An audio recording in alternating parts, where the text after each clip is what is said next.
दोस्तों, बिहार में एनडीए को बम्पर बहुमत मिला है। करीब 200 सीट हासिल करने वाली एनडीए शुरुआत से ही रुझानों में आगे रही। ऐसे में नीतीश कुमार की जेडीयू और भाजपा की अगुवाई वाला ये गठबंधन न केवल सत्ता बरकरार रखेगा बल्कि विपक्ष को करारी पटकनी भी देगा। बताते चले, महागठबंधन जो 40 सीटों के अंदर सिमट चुका है, बुरी तरह बुखलाया हुआ है। एक तरफ जहां बिहार की जनता ने विकास, स्थिरता और मजबूत शासन के पक्ष में मतदान किया है, वहीं विपक्षी दलों का पुराना थाती राग फिर गूंजने लगा है। आपको बता दें कि जैसे ही रुझान स्पष्ट होने लगे, विपक्ष के नेता ईवीएम, वोटर लिस्ट और चुनाव आयोग पर सवाल उठाने में जुट गए। ये कोई नई बात नहीं है दोस्तों, हर चुनाव के बाद यही होता है। जीत की खुशी में डूबे एनडीए को बदनाम करने के लिए ये बहाने, लेकिन इस बार तो ये और भी हास्यास्पद लग रहा है क्योंकि एग्जिट पोल्स से ही साफ था कि एनडीए मजबूत स्थिति में है। तो चलिए सबसे पहले बात करते हैं तेजस्वी यादव की। आरजेडी के युवा नेता जो खुद को बिहार का भविष्य बताते फिरते अब हार के सदमे में ईवीएम पर उंगली उठा रही हैं। सुबह के ही रुझानों में जब उनकी पार्टी की सीटें लुढ़कने लगी तो तेजस्वी ने सोशल मीडिया पर पोस्ट पर कहा कि ये जनादेश नहीं, मशीनों का खेल है। वोटर लिस्ट में गड़बड़ी हुई है। दोस्तों, याद कीजिए 2020 का चुनाव, जब तेजस्वी को महज 75 सीटें मिली थी, तब भी यही रोना था, लेकिन जनता ने फिर से जवाब दिया है।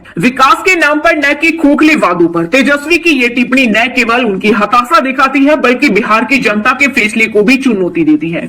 वहीं अब बात करें लोकसभा में विपक्ष के नेता राहुल गांधी की, जो बिहार का दौरा कर न्याय की लड़ाई का ढिंढोरा पीटते रहे, अब चुप्पी तोड़ रहे हैं। एनडीए की जीत के बाद राहुल ने कहा कि चुनाव प्रक्रिया में पारदर्शिता की कमी है, ईवीएम और वोटर लिस्ट पर सवाल उठाना स्वाभाविक है। आपको बता दें कि राहुल का ये बयान महागठबंधन की हार को छिपाने का प्रयास मात्र है। वे जो बिहार में जातिगत जनगणना का मुद्दा उछालते रहे, जनता ने उसे ठुकरा दिया। भाजपा ने सही कहा, एक और चुनाव एक और हार। राहुल की ये रणनीति पुरानी हो चुकी है। 2019 लोकसभा से लेकर हर राज्य चुनाव में यही पैटर्न, हार के बाद बहाने। और तो और कांग्रेस के वरिष्ठ नेता दिग्विजय सिंह का बयान तो इस पूरे ड्रामे का ताजा उदाहरण है। 2 दिन पहले ही ओपनिंग पोल्स आने पर उन्होंने कहा था बिहार में बराबरी की टक्कर है।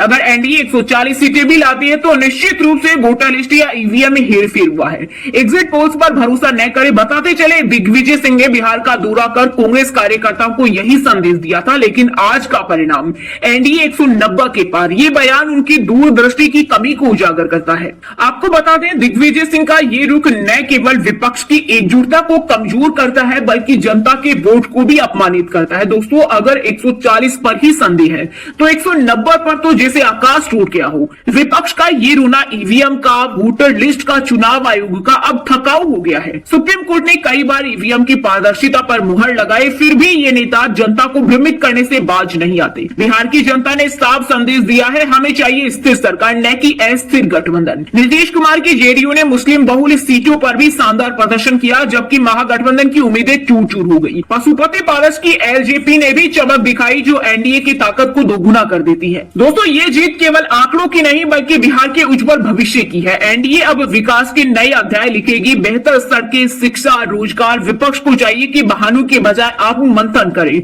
बताते चले, आने वाले दिनों में नीतीश कुमार का शपथ ग्रहण समारोह पूरे देश का ध्यान खींचेगा। ऐसे में अगर आपको ये विश्लेषण पसंद आया तो वीडियो को लाइक करें, अपने दोस्तों रिश्तेदारों के साथ शेयर करें और हमारे चैनल को सब्सक्राइब करना न भूलें।